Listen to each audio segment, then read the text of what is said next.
गणेशाय नमः। वक्रतुंड महाकाय सूर्यकोटि समप्रभ निर्विघ्नं कुरु मे देव सर्वकार्येषु सर्वदा। गुरुर्ब्रह्मा गुरुर्विष्णु गुरुर्देवो महेश्वरः गुरुस्साक्षात् परब्रह्म तस्मै श्री गुरवे नमः। प्रथम श्री गणेशाला वंदन, शारदा मातेला वंदन, माझ्या गुरूंचं स्मरण करते, आईवडिलांचं स्मरण करते आणि आपण सर्व गीताप्रेमी सर्वांच्या हृदयात असलेल्या परमेश्वराला नमस्कार करून मी बोलायला सुरुवात करते। आपण प्रसंग औचित्यानुसार वेगवेगळे भाग बघत असतो। आज आहे तुकाराम बीज। त्या तुकाराम बीजेच्या निमित्ताने तुकाराम महाराजांचं स्मरण करावं असं माझ्या मनात आलं, म्हणून मग थोडासा तो अल्पसा माझा प्रयत्न आहे। श्री तुकाराम महाराजांना नमस्कार करून त्यांचं थोडंसं अल्पसं चरित्र बघण्याचा प्रयत्न आपण करतोय। श्रीमद भगवद्गीतेच्या 10व्या अध्यायामध्ये सांगितलेलंच आहे। श्री भगवान म्हणतात, अहमात्मा गुडाकेश सर्वभूताशय स्थितः अहमादिश्च मध्यंच भूतानामंतएवच। म्हणजे सर्व भूतमात्रात मी आहे। तरी देखील जगामध्ये अशा काही तुरळक व्यक्ती होऊन गेल्या की ज्यांच्यामधील भगवत शक्ती ही प्रकर्षाने जाणवते। त्यांच्यामध्ये भगवंत विशेष रूपाने वास करतो। त्याच्यामधले आपले हे संत तुकाराम महाराज होते। म्हणजे 17व्या शतकातल्या पहिल्या दशकामध्येच इसवी सन 1608 उषःकालची 2 तेजस्वी किरणे महाराष्ट्रात उदयाला आली असं म्हणतात। त्याच्यातले एक आहेत आपले रामदास स्वामी, ज्यांचा जन्म मराठवाड्यामध्ये जांब या गावी झाला, ठोसरांच्या घरी। आणि दुसरं किरण त्याच्यातलं आहे ते म्हणजे आपले तुकाराम महाराज। त्यांच्या आईवडिलांचं नाव होतं कनकाई आणि बोल्लोबा, बोल्लोबा मोरे असं त्यांच्या वडिलांचं नाव होतं। आणि पुणे जिल्ह्यातल्या देहू ग्रामामध्ये त्यांचा जन्म झालेला होता। संत बहिणाबाई गंगाधर पाठक यांनी रचलेलं एक काव्य आहे। ते वाचल्यानंतर आपल्या लक्षात येतं की भागवत मंदिराच्या उभारणीला 350 ते 400 वर्षाचा काळ लागला। त्यांनी एक अभंगाची रचना केली आहे, तो अभंग आपण बघूया। संत कृपा झाली इमारत फळा आली, ज्ञानदेवे रचिला पाया उभारिले देवालया। नामातयाचा किंकर तेणे रचिले आवार, जनार्दन एकनाथ खांब दिला भागवत। तुका झाला से कळस भजन करा सावकाश, बहिणा फडकते ही ध्वजा निरूपण झाले ओजा। अशा प्रकारे संत श्रेष्ठ तुकाराम महाराज हे भागवत मंदिराचे कळस ठरलेले आहेत। म्हणून म्हटलंय तुका झाला से कळस। आणि त्यांच्या अभंगगाथेतून आपल्याला त्यांच्या ह्या संपूर्ण आध्यात्मिक चरित्राचा आलेख बघायला मिळतो। तुकाराम महाराजांचे अभंग कसे होते तर तुकाराम महाराजांच्या अभंगांना पंचमवेद म्हटलेलं आहे। वेदांमधील सर्व ज्ञानाचं भांडार त्यांनी सर्वसामान्यांसाठी सोपं करून सांगितलेलं आहे। ज्ञानेश्वरी हा ग्रंथ म्हणजे झाकली मूठ आहे ज्ञानाची, आणि त्यातील ज्ञान भांडार पटकन आकलन न होणारं आहे, अवघड आहे, कठीण आहे। परंतु तुकोबांची गाथा म्हणजे जणू काही उघडी मूठ आहे असं त्यांनी म्हटलं आहे। तुम्हाला आम्हाला समजेल अशा सरळ सोप्या त्या काळच्या बोलीभाषेमध्ये हे सगळे अभंग आहेत।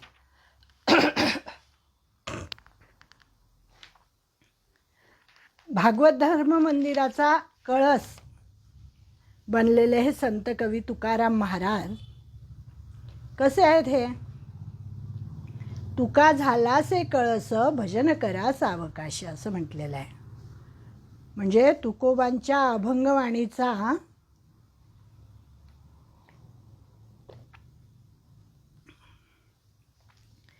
स्पर्श ज्याला झाला नाही असा मराठी मनुष्य सापडणं कठीण आहे. इतकं तुकोबाच्या अभंगाच्या वाणीने प्रत्येकाच्या मनावर खोल रुजवणूक केलेली होती, अशी तुकोबांची वाणी होती. आज जवळजवळ 400 वर्ष होऊन गेली तरी आपण ते अभंग वाचतो, अभ्यास करतो, हेच त्याचं प्रमाण आहे. आज अवघ्या महाराष्ट्राच्या समोर तुकोबांची जिवंत मुद्रा आहे आणि आजही साधारणापासून असाधारणापर्यंत सर्वांना जी प्रेरणा देत आहे ती आहे तुकाराम महाराजांची अभंगगाथा आणि तुकोबांचे व्यक्तिमत्व. तुकोबांचं व्यक्तिमत्व पण असं होतं की आणि त्यांचं साहित्य सर्व अर्थाने चैतन्यपूर्ण होतं. एखाद्या कळाहीन कोळशातून ज्वाळा उफाळावी आणि त्या सामान्य पदार्थाला एक प्रकारचे दीप्तिमान सौंदर्य प्राप्त व्हावं, तशी अवस्था तुकोबांच्या चरित्राची आणि साहित्याची आहे. तुकोबांचे चरित्र अतिशय समर्थ आणि संपन्न आहे. ते एका सामान्य माणसांचं चरित्र आहे असं मुळीच वाटत नाही. या चरित्रातून नव्या वाटा मिळू शकतात. हे चरित्र आपल्याला अस्वस्थ आणि अंतर्मुख करतं.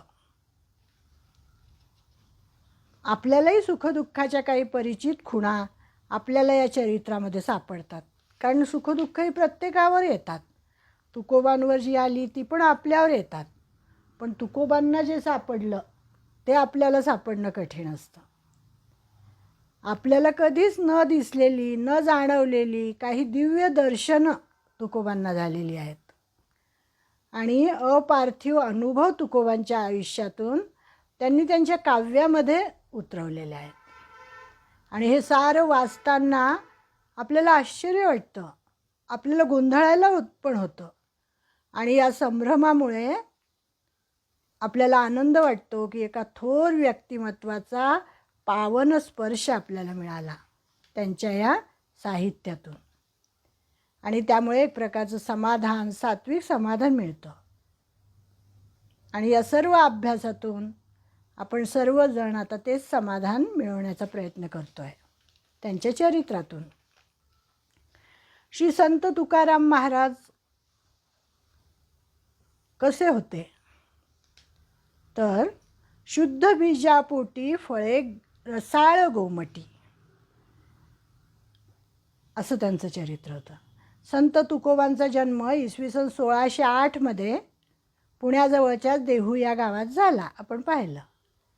त्यांचं संपूर्ण नाव होतं तुकाराम बोल्होबा आंबिले आणि अजून एक त्यांना आडनाव होतं, उपनाव म्हणतात त्याला, मोरे. मोरे असं पण त्यांचं एक आडनाव होतं. त्यांचं घराणं प्रतिष्ठित गणलं जात होतं त्या काळामध्ये, श्रीमंती होती त्यांच्याकडे. महाजनकी हा त्यांच्याकडे चालत आलेलं होते. महाजनकी म्हणजे सावकारी आणि व्यापार हा व्यवसायही पारंपरिक होता त्यांचा. त्यांच्या घराण्यामध्ये 8 पिढ्या अगोदरपासूनच भगवत भक्तीची परंपरा होती. संतांचा जन्म हाच मुळी समाजाचा उद्धार करण्यासाठी झालेला असतो, त्यामुळे त्याची योजनाही पूर्वनियोजितच असते. तसं घडत जातं त्यांच्या आयुष्यात.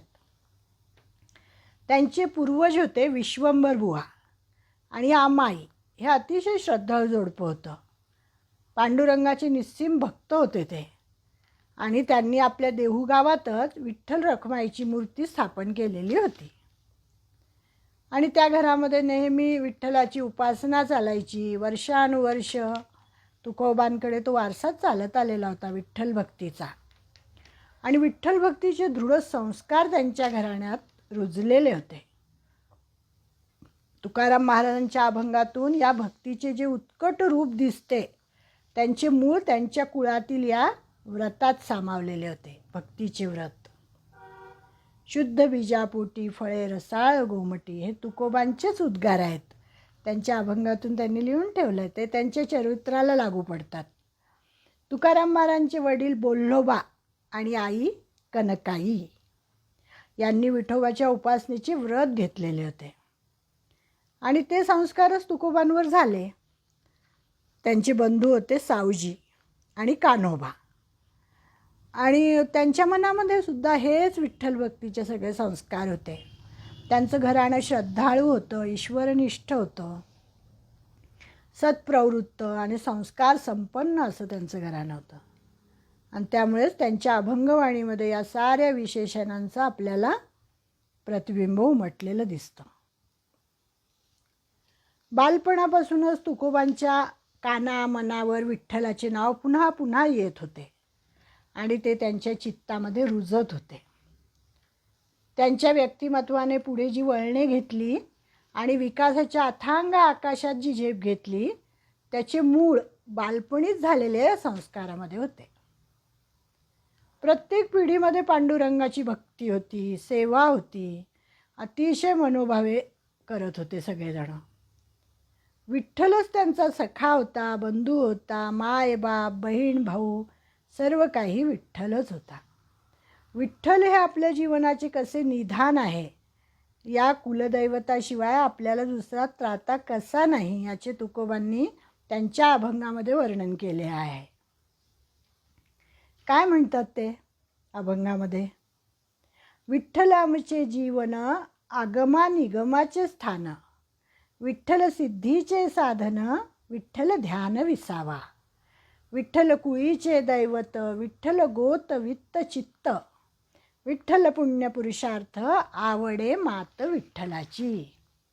सर्व काही विठ्ठलच असं त्यांचं जीवन होतं. विठ्ठल हा आपल्या जीवाचा जिव्हाळा आहे असे तुकोबा म्हणतात. तेव्हा या दैवताविषयीच्या त्यांच्या गाढ आत्मीय भावाची आपल्याला कल्पना येते. आणि या आत्यंतिक असीम निष्ठेतूनच त्यांना बळ लाभलं. संत पुरुषांच्या चरित्राचा विचार करताना त्यांची निष्ठास्थाने किती बळकट असतात याची कल्पना येते. अश्रद्धा, संशय यांनी सगळं मन पोखरलेलं असं जे लोक असतात, त्यांच्या मनामध्ये कधी श्रद्धेचा अंकुर उगवत नाही. ते संशय आत्मा विनश्यती असे असतात. कुठेतरी उदंड श्रद्धा असली तरच कार्याला चालना मिळते, ते आपल्याला या तुकाराम महाराजांच्या चरित्रातून लक्षात येतं. अशक्य कोटीतलं कार्य ही माणसे त्या आवेशात सहज करून जातात.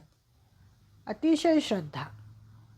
विठ्ठलाला आपले सर्वस्व मानणाऱ्या तुकोबांनी त्यांच्या प्राप्तीसाठी रात्रंदिन आपल्या अभंगातून अक्षरशः टाव फोडला आहे. भक्ती ही वंशपरंपरेने त्यांच्या धमन्यातून वाहत आली. या भक्तीच्या शक्तीनेच आम्ही कळी काळालाही भिणार नाही असा जबरदस्त विश्वास त्यांच्या मनामध्ये निर्माण झाला. आणि पंढरीची वारी हे आपल्या घराण्याचे पूर्वपुण्य आहे असे उद्गार ते काढतात. त्या अभंगामध्ये लिहितात, पंढरीची वारी आहे माझे घरी, आणिक न करी तीर्थव्रत, व्रत एकादशी करीन उपवासी, गाईन अहर्निशी मुखी नाम, नाम विठोबाचे घेईन मी वाचे, बीज कल्पांतीचे तुका म्हणे. तुकोबांचं घराणं कसं होतं? अतिशय सत्वसंपन्न होतं. घराण्यामध्ये शुद्ध वातावरण होतं. अशा विचारात ते वाढले, अशा आचारात ते वाढले. आचार विचार यांची स्वच्छता त्यांच्या व्यक्तिमत्वाचा एक विशेष गुण होता. त्या काळामध्ये लग्न बालवयातच व्हायची. तुकोबांचं लग्नही बालवयातच झालं. त्यांच्या पहिल्या पत्नीला दम्याचा विकार होता आणि म्हणून त्यांचं दुसरं लग्न झालं. संसार सुरळीत चाललेला होता. व्यापार उदीम उत्तम चाललेला होता. परंतु तुकोबांवर सर्व प्रपंचाची जबाबदारी अल्पवयातच येऊन पडली. तुकोबांचा जो मोठा भाऊ होता सावजी, हा लहानपणापासूनच विरागी वृत्तीचा होता. वडिलांचे वय झाले होते. मोठ्या भावाची उदासीन वृत्ती पाहून तुकोबांनी सर्व जबाबदारी आनंदाने पेलली.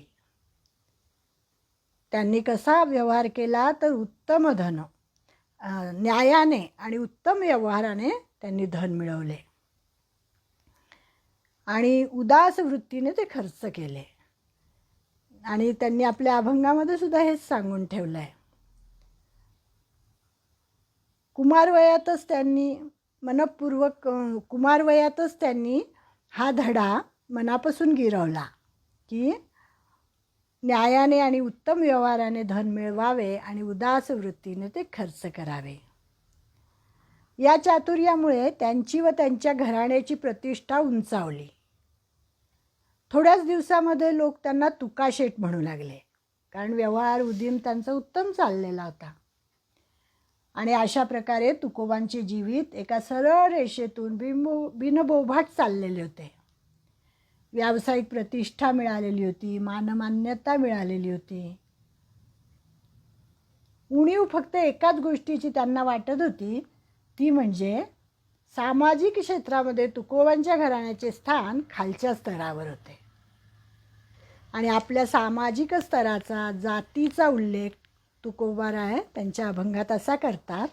वाणी होते ते, याती शूद्र वैश्य केला व्यवसाय, आधी तो हा देव कुळपूज्य. दुसऱ्या एका अभंगात ते म्हणतात, बरा कुणबी केलो नाही तरी दंभेची असतो मेलो. वेदांची अक्षरे वाचण्याचा आपल्याला अधिकार नाही अशी खंत त्यांनी व्यक्त केलेली आहे. शूद्रवंशी जन्मलो म्हणून दंभे मोकलिलो, अरे तुची माझा आता माय बाप पंढरीनाथा. घोकाया अक्षर मज नाही अधिकार, सर्व भावे दीन तुका म्हणे याती हीन. त्यांना वाईट वाटायचं की आपण शूद्रवंशामध्ये जन्माला आल्यामुळे आपल्याला विद्याभ्यास करता येत नाही. त्यांना खूप वाटायचं की आपण वेदशास्त्रांचं अध्ययन करावं. अंतःकरणामध्ये ओढ लागलेली असायची त्यांच्या अभ्यासाची. पण आपण अधिकारी आहोत, अधिकारी नाही आहोत या दुःखद जाणीवाने त्यांना ते वाचन करता आले नाही. पुढे आपल्या ठायी असलेल्या महनीय प्रतिभेने, प्रतिभा तर त्यांच्याकडे होतीच, त्यामुळे मराठी शारदेचे कंठमणी ठरले असे त्यांचे अभंग आहेत. आणि हा सर्व त्या काळाच्या समाज परिस्थितीतील दोष होता. त्या काळामध्ये जातीभेद वाढलेला होता, ब्राह्मणेतर वाद निर्माण झालेला होता, कर्मकांडाला अकारण महत्त्व आलेलं होतं. त्यामुळे तुकोबांसारख्या संतत्वाच्या अतिउच्च पातळीवर पोचलेल्या व्यक्तीलाही केवळ शूद्र जाती जन्माला आल्यामुळे त्रास सहन करावा लागला. ज्ञानदेवांनी ज्या भागवत संप्रदायामध्ये म्हणजे भागवत मंदिराचा जो पाया रचला, त्याचा कळस हा शूद्र कवी झाला. यावरून त्यांची किती उत्तुंग प्रतिभा असेल, कसं त्यांचं कर्तृत्व असेल ते आपल्या लक्षात येतं. कारण या शक्ती जातीच्या अंकुचित भिंतीत कोंडून राहण्या इतक्या शूद्र असत नाहीत, हे समजणे आवश्यक आहे. त्यांच्याकडे असलेली जी शक्ती होती ती अतिशय मोठी होती. पुढे काय झालं, तुकोबांच्या आयुष्यामध्ये अचानक नियतीची एक विध्वंसक लाट आली आणि त्यांच्या आयुष्याची घडी पूर्णपणे बिघडून गेली. सुरळीत चाललेलं होतं आयुष्य, पण अचानक असे काही प्रसंग आले की त्यांचं स्वास्थ्य संपलं, सुखस्थैर्य संपलं, माथ्यावरचे आभाळच जणू काही सर्वांगावर कोसळले. त्यांच्या मात्यापित्यांचा मृत्यू झाला. यावेळी तुकोबांचे वय होते 17 वर्षाचे. वडील भाऊ सावजीची पत्नीही मरण पावली, त्यामुळे सावजी घरातून निघूनच गेले. तुकोबांचं मन खूप हळवं होतं. त्यांना हे घाव काही सहन झाले नाही. त्यानंतर इसवी सन 1628 ते 1629 महाराष्ट्रामध्ये भयानक दुष्काळ पडला. त्याच्यामध्ये व्यापार बुडाला, कर्ज झालं, अन्नान्न दशा झाली. त्यांच्या अभंगात त्यांनी लिहून ठेवलं आहे, आता काय खावे कोणीकडे जावे, गावात राहावे कोण्या बळे, कोपला पाटील गावीचे हे लोक, आता मज भीक कोण घाली. अशी अवस्था त्यांची झाली. दुष्काळामध्ये गुरेढोरे मेली. त्यांची पहिली पत्नी अन्न करीत तडफडून मरण पावली. तिच्यामागे त्यांचा मुलगाही गेला. आणि या महाभयंकर कौटुंबिक आपत्तीने तुकोबांचे सारे जीवन उद्ध्वस्त होऊन गेलं. पण त्यांच्या मनाला शतधा तडे गेले. घरात मृत्यूचे थैमान आणि बाहेरही तो तांडव करीत होता. दुष्काळ पडलेला होता. सहस्रावधी लोक अन्नाच्या अभावी प्राण सोडित होते. जीवनाची कळा मरणाच्या काळ्याकुट्ट छायाने काळवंडून गेली होती. माणसे रडत होती, मान टाकत होती आणि हे विदारक दर्शन तुकोबांना घडले. तुकोबा लिहितात आपल्या अभंगामध्ये, सवसारे झालो अति दुःखे दुःखी, माय बाप सेखी क्रमिलिया. दुष्काळे आटिले द्रव्ये नेला मान, स्त्री एकी अन्न अन्न करता मेली. लज्जा वाटे जीवा त्रासलो या दुःखे, व्यवसाय देखे तुटी येता. संसार हा किती विलक्षण दुःखांनी भरलेला आहे आणि नियतीसारख्या बलाढ्य शक्तीसमोर माणूस किती दुबळा आहे याची दाहक प्रतीती तुकोबांना याची देई याची डोळा आली. आणि ही घटना त्यांच्या समग्र आयुष्यावर फार खोल परिणाम करणारी ठरली.